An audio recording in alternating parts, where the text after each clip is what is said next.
Hello students, welcome to the class. आज की class में आप सभी का स्वागत है।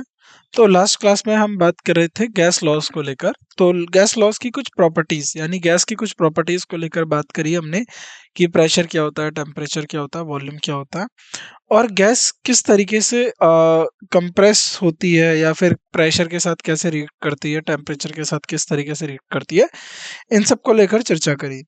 क्योंकि गैस, देखो, जो मैटर होता है वो तीन स्टेट में प्रेजेंट होता है, सॉलिड, लिक्विड और गैसियस स्टेट में।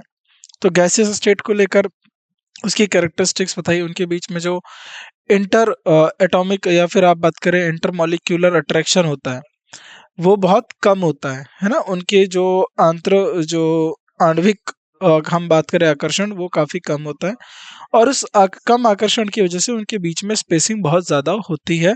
ये गैस लॉ में हमने बात, ये थोड़ी बहुत चीज़ें हमने पहले लेक्चर में देखा, बेसिक सी बातें हमने यहाँ पर जानी। आज हम गैस के लेकर कितने लॉज दिए गए हैं, हर एक लॉज को डिटेल में जानेंगे और क्या क्या लॉज हैं, क्या उनसे क्या क्या हमारा जो है आंसर निकल रहा है, क्या क्या चीज़ें हैं, उन सबको हम समझेंगे। तो सबसे पहले आता है बॉयल्स लॉ। बॉयल्स लॉ क्या होता है? अब देखो, बॉयल्स लॉ का जो नाम है वो रॉबर्ट बॉयल के ऊपर पढ़ा, क्योंकि रॉबर्ट बॉयल ने इस लॉ के बारे में सबसे पहले जानकारी दी। क्या है ये लॉ? तो Robert Boyle study the relationship between pressure and volume of gases. तो रॉबर्ट लॉ अध्ययन कर रहे थे, किसका अध्ययन किया इन्होंने? इन्होंने अध्ययन किया कि प्रेशर और वॉल्यूम को लेकर। तो अगर मैं प्रेशर को अगर मैं कम ज़्यादा करता हूँ तो उससे गैस के वॉल्यूम पे क्या फर्क पड़ेगा। ये वॉल्यूम किसका है?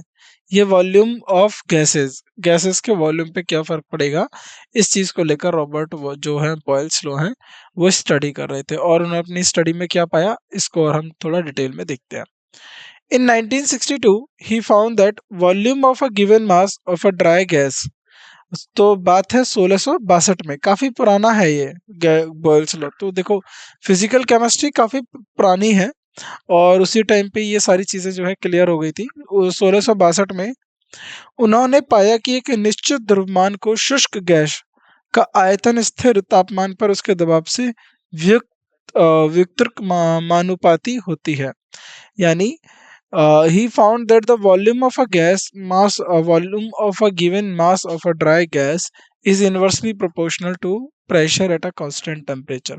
मान लो टेम्परेचर को आपने फिक्स कर दिया, वो रूम टेम्परेचर पे स्टडी कर रहे हैं, टेम्परेचर मान लीजिए 30 डिग्री सेल्सियस जो है ये फिक्स्ड है, ठीक। तो उन्होंने गैस को जो है उन्होंने वॉल्यूम लिया, या फिर आप बात करें तो उन्होंने वॉल्यूम लिया और या फिर प्रेशर, देख लीजिए प्रेशर ले लिया। अब पाया कि प्रेशर के उल्टा जो है वॉल्यूम काम करता है। अगर प्रेशर को आप ज्यादा कर रहे हो तो वॉल्यूम कम हो जाएगा, इन्वर्सली प्रोपोर्शनल है। प्रेशर को कम करो, प्रेशर को अगर आप कम करोगे तो वॉल्यूम बढ़ जाएगा गैस का। तो ये जो है अपोजिट रिलेशनशिप इन्होंने बताया, यहाँ पर शो करता है। टेम्परेचर क्या होना चाहिए इसके लिए? कांस्टेंट, क्योंकि आपको पता है टेम्परेचर के साथ भी जो गैस है वो रिएक्ट करती है, तो उसके लिए टेम्परेचर कांस्टेंट होना चाहिए, ठीक। तो यहाँ पर इन्होंने स्टडी करके ये पता किया। अब यहाँ पर देखो, कोई भी जो नेचर में नियम होता है या जो हम लॉ पढ़ते हैं नेचर में, वो सब के सब क्या होते हैं? वो प्रोपोर्शनल पे होते हैं, वो प्रोपोर्शनल होते हैं, यानी अनुपाती के फॉर्म में होते हैं। इसको हटाने के लिए हमें एक कांस्टेंट लाना पड़ता है, प्रोपोर्शनल कांस्टेंट। तो यहाँ पर ले आए के, तो इसको ये इन्होंने ये लॉ बना दिया V इक्वल्स टू के बाय पी। यानी प्रेशर के चेंज करने से, यानी अगर प्रेशर बढ़ गया तो जो आपका वॉल्यूम है वो कम हो जाएगा और प्रेशर कम हुआ तो वॉल्यूम बढ़ जाएगा। तो ये जो था ये था बॉयल्स का लॉ।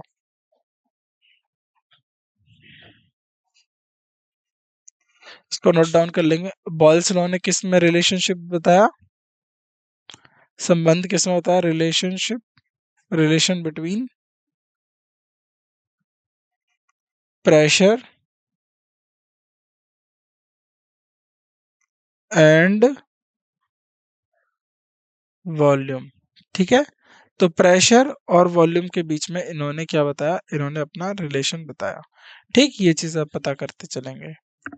वेयर के इज एन प्रोपोर्शनलिटी कांस्टेंट, तो के क्या, प्रोपोर्शनलिटी कांस्टेंट, तो पीवी इक्वल्स टू के, तो ये हो गया आपका पीवी इक्वल्स टू के, और यहाँ पर पी क्या है, प्रेशर, क्योंकि पी इक्वल्स टू के 1/v था, या फिर v इक्वल्स टू के 1/p कर लो, तो ये v इधर चला जाएगा तो मल्टीप्लाई में चला जाएगा, तो ये हो जाएगा आपका pv इक्वल्स टू के।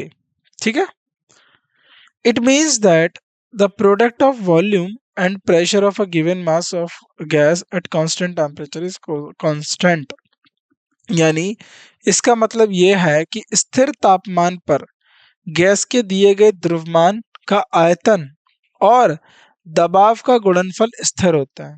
तो यानी product of pressure and volume at a constant temperature क्या रहेगा, कांस्टेंट रहेगा। ठीक, और हमें पता है कि वॉल्यूम क्या होता है, वॉल्यूम क्या होता है आपका, बताइए, मास अपॉन वॉल्यूम क्या होता है आपका, देखो पहले आपको डेंसिटी समझा देता हूँ, डेंसिटी क्या होती है।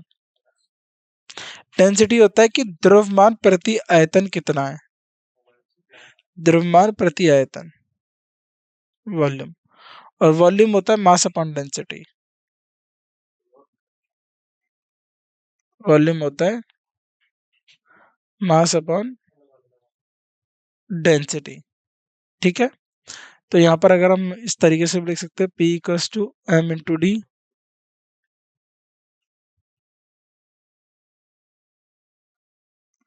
M upon D equals to K. तो एक और चीज मैं आपको समझा देता हूँ। अब जैसे मैंने यहाँ पर लिख दिया P के, अब ये क्या हुआ यहाँ पर देखो, वॉल्यूम है 1/v, तो v की जगह आप ये वाली वैल्यू पुट कर दीजिए, P इक्वल्स टू के एम, और v ये चला गया, d ऊपर चला गया d, तो मैं इसको ये लिख सकता हूँ P इक्वल्स टू के डी बाई एम। तो क्या आप समझे, मास तो किसी भी गैस का फिक्स होगा, मास में कोई चेंज नहीं होगा, लेकिन प्रेशर जो है डेंसिटी के डायरेक्टली प्रोपोर्शनल हो गया।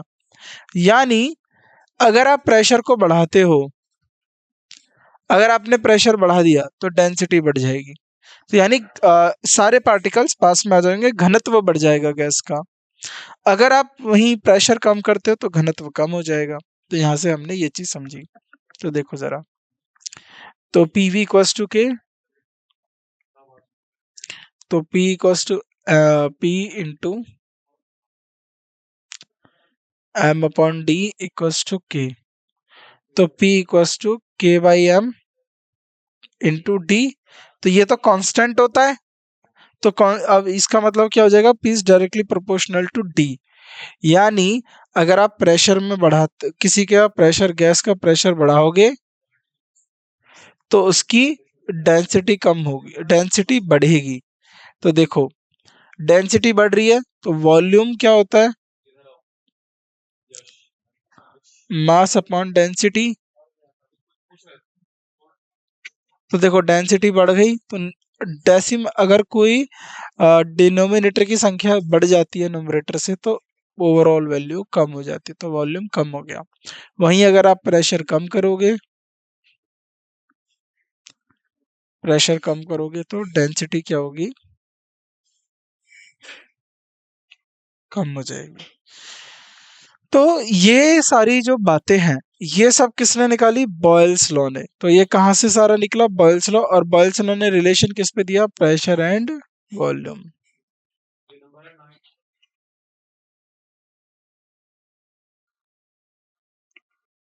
वॉल्यूम। तो ये सारी मैंने स्टडी करा क्योंकि वॉल्यूम का मुझे पता था। देखो मास तो फिक्स होता है, मास में कोई बदलाव नहीं आता, ठीक है, मास फिक्स होगा, मास में किसी भी तरीके का बदलाव नहीं आएगा, राइट।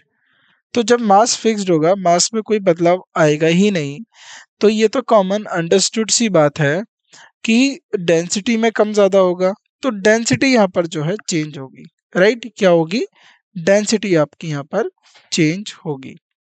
चलिए, यहाँ तक ये सारी चीजें आपको क्लियर हुई। चलिए आगे बढ़ते हैं।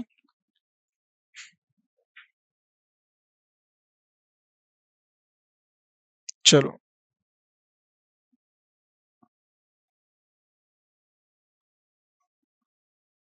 अब आता है 10 eight a constant temperature mass of definite pressure at a constant temperature pressure of definite mass of a gas is directly proportional to density। इस प्रकार स्थिर तापमान पर एक गैस का निश्चित द्रव्यमान, तो pressure of a definite mass of gas, एक गैस का निश्चित द्रव्यमान का दाब सीधे घनत्व के समानुपाती होता है। यानी किसी कांस्टेंट टेम्परेचर पे जो प्रेशर है किसी भी डेफिनेट मास का, यानी मास तो फिक्स्ड है, तो प्रेशर वो है किसके डायरेक्टली प्रोपोर्शनल हो जाएगा, डेंसिटी के। तो pressure is directly proportional to density. तो बॉयल्स लॉ को हम इस तरीके से, बॉयल्स लॉ की इक्वेशन आती है P1 V1 equals to P2 V2, क्योंकि ये क्या है, कांस्टेंट है, तो इसीलिए P1 equals to P2 V2। तो P1 V1 क्या है, initial pressure, initial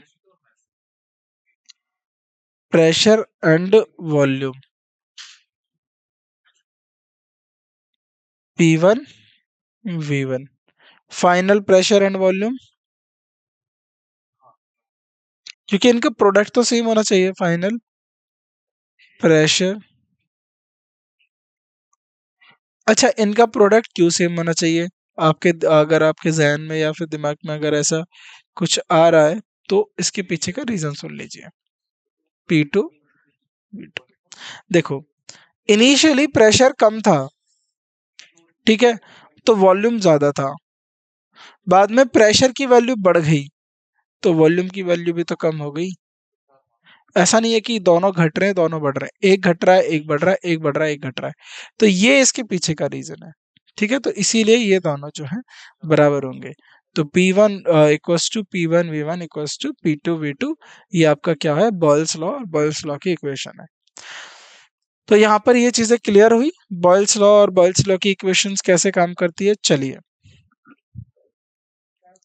at a constant temperature the density of a gas is directly proportional to its pressure। तो बॉयल्स लॉ का पहला जो है पॉइंट याद रखेंगे आप, स्थिर तापमान पर किसी गैस का घनत्व उसके दाब के सीधे अनुपातिक होता है। तो किसी स्थिर तापमान पर कोई भी गैस है, उसका जो घनत्व होता है उसके दाब के स्थिर होता है, यानी pressure is directly proportional to density, सीधे अनुपाती होता है। Atmospheric pressure is low at high altitude, so air is less dense. तो जो ऊंचाई होती है, देखा होगा आपने, जो पहाड़ वहाड़ होते हैं वहां पर एटमॉस्फेरिक प्रेशर कम होता है। तो ऊंची ऊंचाइयों पर वायुमंडलीय दबाव कम होता है, इसलिए हवा का जो घनी है, जो घनत्व है, वह कम होता है। इसलिए वहां पर ऑक्सीजन सिलेंडर लेके जाते हैं लोग चढ़ाई करने के लिए, या फिर वहां पर आपने देखा होगा ऑक्सीजन की शॉर्टेज हो जाती है। तो इसके पीछे का रीजन ये है कि जितना आप ऊंचा चलते जाओगे वहां पर जो है वायु का घनत्व कम हो जाएगा, जिसकी वजह से प्रेशर कम होने की वजह से वायु घनत्व हो जाएगा, और इसीलिए वहां पर ऑक्सीजन कम होती है। तो hence lesser the quantity of oxygen is available for breathing. तो इसीलिए सांस लेने के लिए कम मात्रा में ऑक्सीजन उपलब्ध होती है। This is the reason why mountaineers have to carry oxygen cylinder with them. तो यही कारण है कि पर्वतारोहियों को अपने साथ ऑक्सीजन सिलेंडर ले जाना जो है ले जाने पड़ते हैं। तो देखा होगा जो माउंटेनर्स होते हैं वो 8,000 7,000 जो मीटर है, इतनी ऊंचाइयों की जो पीक होती है, चोटियां होती हैं, उनको चढ़ते हैं। जैसे माउंट एवरेस्ट हो गया, K2 हो गया, कंचनजंगा हो गया, और नंगा पर्वत हो गया। तो ये सारे जो हैं आपके क्या है, हाईएस्ट पीक है। अगर इन हाईएस्ट पीक पे चढ़ने के लिए क्या होता है कि वहां पर जैसे जैसे आप ऊंचाई पे जाते जाओगे तो जो डेंसिटी है एयर की वो कम होती जाए, वो प्रेशर है कम होता जाएगा। अब प्रेशर कम होने की वजह से एयर की डेंसिटी कम हो जाएगी। अब एयर की डेंसिटी कम हुई, उससे क्या होगा, तो जो सांस लेने के लिए ऑक्सीजन चाहिए उसकी मात्रा कम हो जाएगी। तो इसीलिए जो माउंटेनर्स होते हैं, ताकि उन्हें इस तरीके की कठिनाई झेलनी ना पड़े, तो ये अपने साथ ऑक्सीजन सिलेंडर लेके जाते हैं। फिर ये जो है आगे का जो है अपनी पहाड़ जो चढ़ाई है वो जारी करते हैं। ठीक, तो यहाँ तक आप समझ गए बॉयल्स लॉ और बॉयल्स लॉ के एप्लीकेशन को। अब आता है चार्ल्स लॉ। चार्ल्स लॉ क्या होता है और चार्ल्स के नियम क्या होता है। अब चार्ल्स लॉ बॉयल्स के बाद आया। 1787 Jacques Charles study the temperature volume relationship. तो 1787 में जैक्स चार्ल्स ने तापमान और आयतन यानी टेम्परेचर और वॉल्यूम, वो प्रेशर और वॉल्यूम था, याद रखेंगे, टेम्परेचर एंड वॉल्यूम। तो तापमान और आयतन के संबंध का अध्ययन करा। His work was further extended by Joseph Gay Lussac in 1802। तो उसके नाम को 1802 में जोसेफ गे लुसक ने आगे बढ़ाया। According to Charles law at constant pressure, तो अगर हम बात करें बॉयल्स लॉ में क्या था, कांस्टेंट टेम्परेचर था, तो चार्ल्स में क्या हो जाएगा, कांस्टेंट प्रेशर हो जाएगा। Volume of a given mass of a dry gas is directly proportional to its absolute temperature at constant pressure. तो एक शुष्क गैस के दिए गए द्रव्यमान का आयतन स्थिर दाब पर उसके निरपेक्ष यानी केल्विन तापमान के सीधे अनुपातिक होता है। यानी volume of a mass of a dry gas, तो मान लो वॉल्यूम हो गया,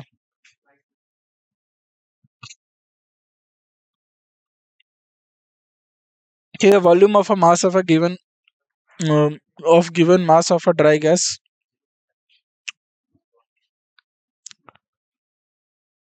is directly proportional to its absolute temperature. Temperature के बराबर होता है at a constant pressure. Temperature और कब होता है ये, एट कांस्टेंट प्रेशर। ठीक, तो ये पता रखना है आपको, वॉल्यूम डायरेक्टली प्रोपोर्शनल होगा टेम्परेचर के एट कांस्टेंट टेम्परेचर। तो अब मैं इसको इस तरीके से लिख सकता हूँ, V is directly proportional to T, तो V equals to K T. तो K क्या है, प्रोपोर्शनलिटी कांस्टेंट। अब यहां से V by T equals to K, ठीक है। और इसके बाद देखिए जरा ध्यान से, और इसको आप ऐसे लिख दीजिए मैट्रिकली, V1 T1 initially volume temperature equals to V2 K2 T2।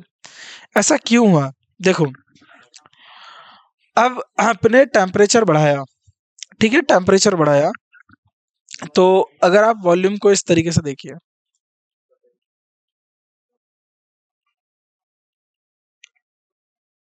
Mass density और वॉल्यूम क्या दिया हुआ है, के टी, टी माना टेम्परेचर, तो M by D equals to K T. ठीक, अब जरा यहां पर देख लीजिए, M upon K into 1/t equals to T. तो ये तो कांस्टेंट रहेगा ना, मास किसी भी गैस का कांस्टेंट है, जो गैस लिए उसका मास तो कांस्टेंट रहेगा, और ये जो k है ये तो ऑलरेडी एक कांस्टेंट है, तो हम ये लिख सकते हैं 1/t is inversely proportional to t। अगर आप टेम्परेचर में बढ़ाते हो तो जो डेंसिटी है, घनत्व किसी भी गैस का कम हो जाता है। वहीं प्रेशर बढ़ाने से डेंसिटी भी बढ़ रही थी, लेकिन यहाँ पर तापमान बढ़ाने से घनत्व कम हो रहा है, और तापमान कम करने से, यानी तापमान कम कर रहे हो तो डेंसिटी जो है वो ज्यादा हो रही है। तो गर्मियों में जो होता है ना, गैस ज्यादा एक्सपेंड करती है, तो आपने देखा होगा कि टायर ब्लास्ट हो जाते हैं गाड़ियों के, अगर वो ज्यादा हीट हो जाता है तो ज्यादा गर्मी होती है, और हवा थोड़ी सी उसमें ज्यादा हो गई तो टेम्परेचर की वजह से वो एक्सपेंड कर जाता है, और एक्सपेंड करने से वो टायर फट जाता है। वही सर्दियों में ऐसी घटना नहीं देखने के लिए मिलती, क्योंकि टेम्परेचर के साथ जो डेंसिटी होती है वो गैस की बढ़ जाती है। टेम्परेचर कम होगा, डेंसिटी बढ़ जाएगी, यानी अब उसके पार्टिकल पास आने लगेंगे। तो ये चीज यहाँ पर क्लियर हुई।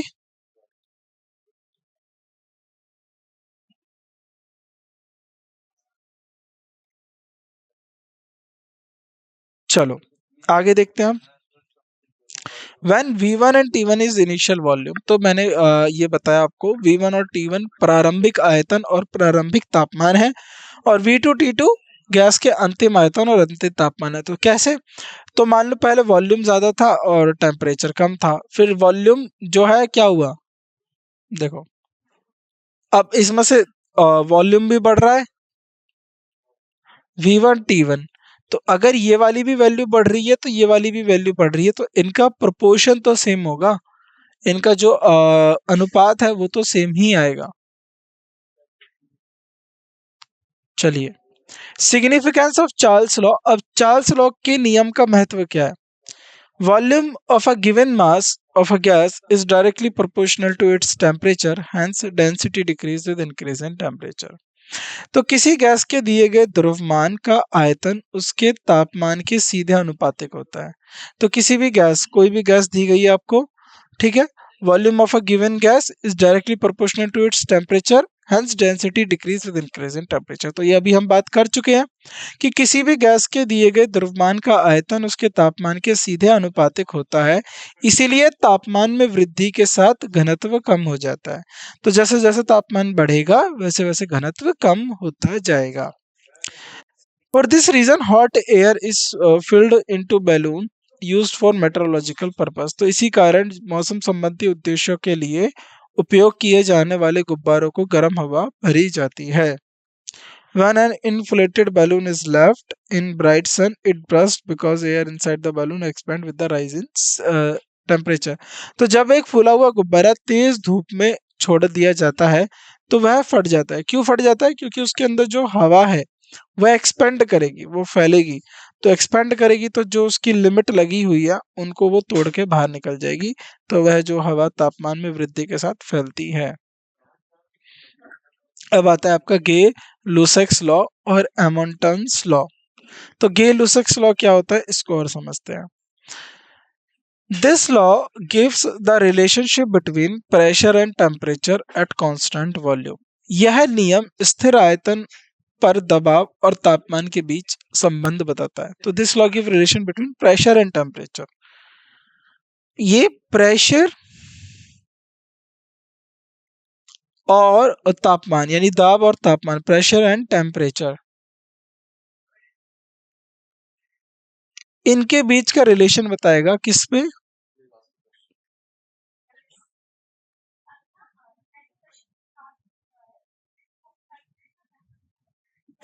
at constant volume. So according to this law, the pressure of a given mass of a gas is directly proportional to its temperature in degree Kelvin at a constant volume. तो इसके नियम के अनुसार आयतन पर gas के दिए गए द्रव्यमान का दबाव केल्विन डिग्री में उसके तापमान के सीधे अनुपातिक होता है। यानी अगर आप प्रेशर बढ़ा रहे हो, pressure of a given mass of a gas, तो यानी प्रेशर जो है किसी भी गैस पे दिया हुआ है तो अनुसार स्थिर आयतन पर, तो यानी आयतन मतलब फिक्स्ड वॉल्यूम, वॉल्यूम हमने कांस्टेंट किया हुआ है, गैस के दिए गए द्रव्यमान का दबाव, प्रेशर किसके प्रोपोर्शनल होगा? Proportional to the temperature.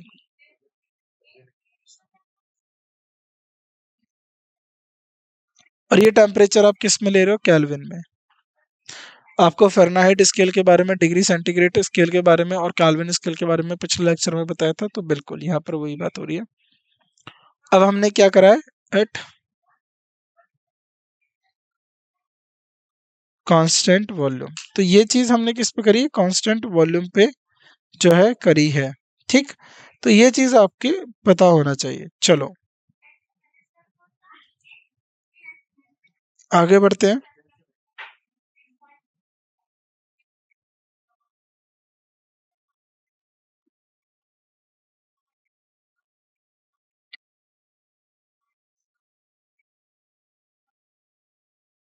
चलिए, ठीक है, तो गे लुसेक्स लॉ समझ गए कि प्रेशर जो है वो डायरेक्टली प्रोपोर्शनल होगा टेम्परेचर के एट कांस्टेंट वॉल्यूम में, और टेम्परेचर किस में दिया हुआ है? केल्विन में। अब आगे समझते हैं। अब आता है हमारा एवागैड्रोस लॉ। एवागैड्रोस लॉ क्या होता है? अमीडियो एवागैड्रो 1911, तो अमीडियो एवागैड्रो थे 1911 में, give a relationship between volume of a gas and number of molecules present in at a given temperature and pressure. तो एमिडियो एवोगाड्रो 1911 में ने किसी गैस के आयतन और उसमें दिए गए तापमान और दबाव पर मौजूद अणुओं की संख्या के बीच एक संबंध बताया। तो इन्होंने बताया, रिलेशन बताया, वॉल्यूम एंड किसमें, number of molecules.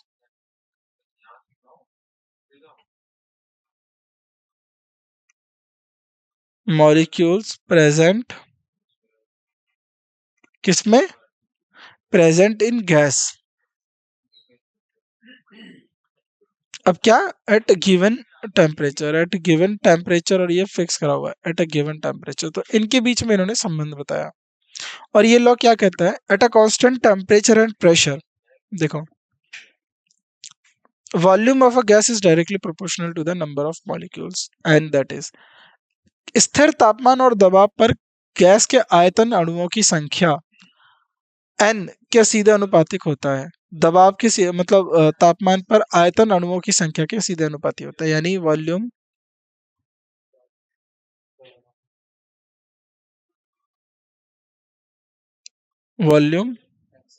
Directly proportional होगा नंबर ऑफ मॉलिक्यूल्स, अणुओं की संख्या के।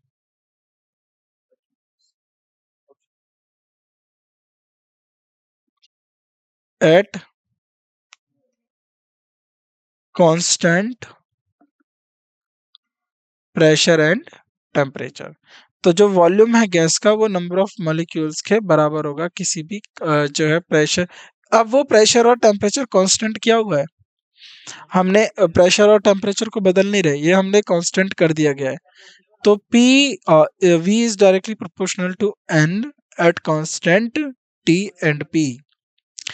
So this law states that equal volumes of all gases under similar condition of temperature and pressure contain equal number of molecules. तो यह नियम यह भी बताता है कि तापमान और दाब की समान परिस्थितियों में सभी गैसों का समान आयतन में समान संख्या अणु होते हैं। मान लो इसने बोला है कि अगर हम टेम्परेचर और प्रेशर को फिक्स कर दें तो आप कोई भी गैस ले लीजिए, उसके जितना वॉल्यूम आप ए गैस का ले रहे हैं और उतना ही वॉल्यूम अगर आपने बी गैस का लिया, तो जो पार्टिकल्स ए गैस में है वही पार्टिकल्स बी गैस में भी रहेंगे। तो टेम्परेचर और प्रेशर उसके लिए फिक्स होने चाहिए, यानी एक दोनों के लिए एक समान होना चाहिए। तो अगर दोनों के लिए टेम्परेचर और प्रेशर कांस्टेंट है तो जो number of particles A gas में है वही number of particles B gas में होंगे। ये हमारा जो है एवोगाड्रो लॉ जो है बताता है। चलिए, अब आता है आपका एब्सोल्यूट जीरो और कैल्विन स्केल और टेम्परेचर। तो यहाँ पर आपने balls law, Charles law, Avogadro law और गे लुसेक्स लॉ को समझ लिया। तो इन चारों लॉ को पता होना चाहिए, इन चारों लॉज के बारे में, और ये परीक्षा में पूछे भी जाते हैं। तो कहाँ पर कांस्टेंट टेम्परेचर है, कहाँ पर कांस्टेंट प्रेशर है, कहाँ पर कांस्टेंट वॉल्यूम दिया हुआ है, तो ये सब चीजें आपको याद करते हुए चलना है और इन सबको पता होना चाहिए लॉस को लेकर। अब आता है एब्सोल्यूट जीरो और कैल्विन स्केल ऑफ टेम्परेचर क्या होता है। देखो, एब्सोल्यूट जीरो होता है, ये एक हिपोथेटिकल कॉन्सेप्ट है, क्योंकि अभी तक हमने एब्सोल्यूट जीरो को पाया नहीं है, यानी अभी तक हम एब्सोल्यूट जीरो तक पहुंचे रही है। जैसे आपको मैंने बताया था कैल्विन जो स्केल होता है, कैल्विन स्केल की खासियत क्या थी, इसमें नेगेटिव टेम्परेचर नहीं होता, नो नेगेटिव टेम्परेचर, नो, कोई भी ऋणात्मक जो है तापमान नहीं दिखाता, टेम्परेचर। ठीक, अब नहीं होता तो के तो जीरो होगा, के जीरो होगा। के अगर हम बात करें कैल्विन, जीरो कैल्विन क्या है, जीरो के। तो जब 0 डिग्री सेल्सियस 273 कैल्विन होता है, तो 0 कैल्विन क्या हो जाएगा, -273 डिग्री सेल्सियस। तो इतना कम तापमान। तो The hypothetical temperature of minus 273 degree Celsius at which volume of any gas becomes zero is called absolute zero. तो वह काल्पनिक तापमान है -273 डिग्री सेल्सियस जिस पर किसी भी गैस का आयतन, तो वॉल्यूम पता है जीरो हो जा रहा है, यानी आपको पता है टेम्परेचर कम करने से क्या होता है, वॉल्यूम कम हो रहा है, ये आपने पढ़ा था। टेम्परेचर बढ़ाओगे तो वॉल्यूम भी बढ़ रहा है। अगर टेम्परेचर आपने कम कर दिया तो वॉल्यूम भी कम हो गया, और टेम्परेचर इतना कम कर दिया -273, तो वॉल्यूम क्या हो जाएगा, जीरो हो जाएगा। तो इसीलिए यह काल्पनिक तापमान बोला गया है कि इतना टेम्परेचर यानी -273 डिग्री का सेल्सियस यानी जीरो केल्विन जिस पर किसी भी गैस का आयतन शून्य हो जाता है, निरपेक्ष शून्य कहलाता है। तो उसको क्या बोलते हैं, एब्सोल्यूट जीरो। निरपेक्ष शून्य किसको कहते हैं, जिस टेम्परेचर पे कोई किसी भी मतलब -273 डिग्री सेल्सियस पे जब गैस का वॉल्यूम जीरो हो जाता है तो उसको हम बोलते हैं एब्सोल्यूट जीरो। लॉर्ड कैल्विन जो थे has given a new scale of temperature called Kelvin scale. तो लॉर्ड कैल्विन ने क्या दिया कि अब जो है एक पैमाना दिया जो है Kelvin scale, in which the lowest temperature is absolute zero. तो उस उन्होंने क्या बोला कि उसका लोवेस्ट टेम्परेचर ही एब्सोल्यूट जीरो कर दिया। तो उन्होंने बोला कि भाई अब जो कैल्विन होगा, अब जो स्केल जो मैं दे रहा हूँ कैल्विन स्केल, वो तो जीरो कैल्विन से शुरू होगा। तो अब ये जीरो केल्विन का ही मतलब -273 डिग्री सेल्सियस हो गया। तो इन्होंने पहले ही रख दिया जो स्केल बनाया कि उन्होंने बोला कि इसका जो न्यूनतम तापमान होगा वो -273 डिग्री सेल्सियस होगा, यानी जीरो केल्विन होगा। The temperature on kelvin scale is denoted by T के और इवन टी। ठीक है, तो टेम्परेचर के से डिनोट करते हैं।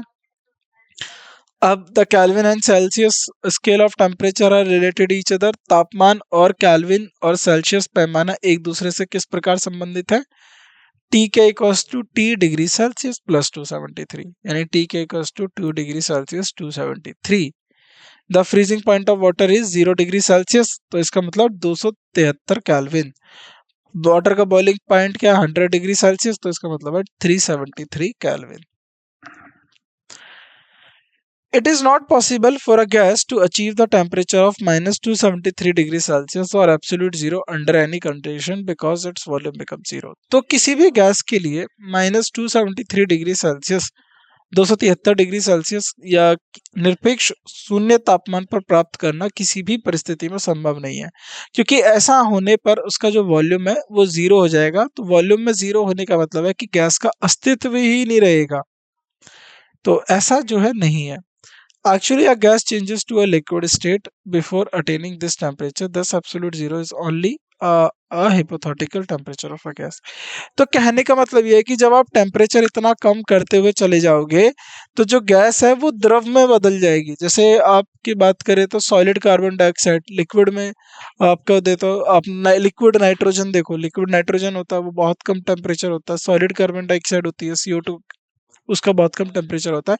तो अगर टेम्परेचर को आपने इतना कम कर दिया है ना, इस तापमान को प्राप्त करने के लिए गैस का द्रव्य अवस्था में बदल दी जाती है। इस प्रकार निरपेक्ष शून्य केवल गैस के लिए काल्पनिक तापमान है, क्योंकि गैस द्रव में बदल जाएगी और उससे ज्यादा फिर होगा नहीं, तो ये क्या हो जाएगा, ये काल्पनिक तापमान हो जाएगा।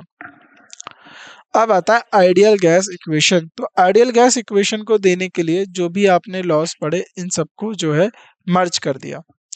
तो आइडियल गैस इक्वेशन हम अपने आने वाली क्लास में देखते हैं। तो अब तक के लिए जो चीज़ें आपको बताई उनको अच्छे से समझिए, बाकी जो नेक्स्ट क्लास है उसमें हम आइडियल गैस इक्वेशन के बारे में पढ़ेंगे। तो आज की क्लास में बस इतना ही, बाकी की जो बातें हैं हम अपनी नेक्स्ट क्लास में करते हैं। तो आप सभी का शुक्रिया, थैंक यू सो मच। आज की क्लास के लिए इतना ही, बाकी हम अगली क्लास में करते हैं। तो जो भी चीज़ें पढ़ाई हैं आपको उनको अच्छे से पढ़िए, उनको अच्छे से समझिए और बार बार जो है उनका रिवीजन करते रहिए, क्योंकि परीक्षा में ये आपसे पूछे जाते, तो आपको पता होना चाहिए किस तरीके के सवाल आपसे पूछे जा रहे हैं, और इसीलिए जो है निरंतर अभ्यास करते रहेंगे तो आपकी एक अच्छी प्रैक्टिस होती रहेगी। बाकी आने वाले जो लेक्चर होगा उसमें हम अपना ये जो गैस लॉ है इसका जो चैप्टर है इसको फिनिश करके फिर उससे अगले लेक्चर में हम अपने दूसरे चैप्टर की बात करेंगे। तो आज की क्लास के लिए बस इतना ही। आप सभी का शुक्रिया हमसे जुड़ने के लिए, हमारे साथ उपस्थित होने के लिए और क्लास को अटेंड करने के लिए। बाकी आपसे मुलाकात होती है अगली क्लास में। Thank you so much.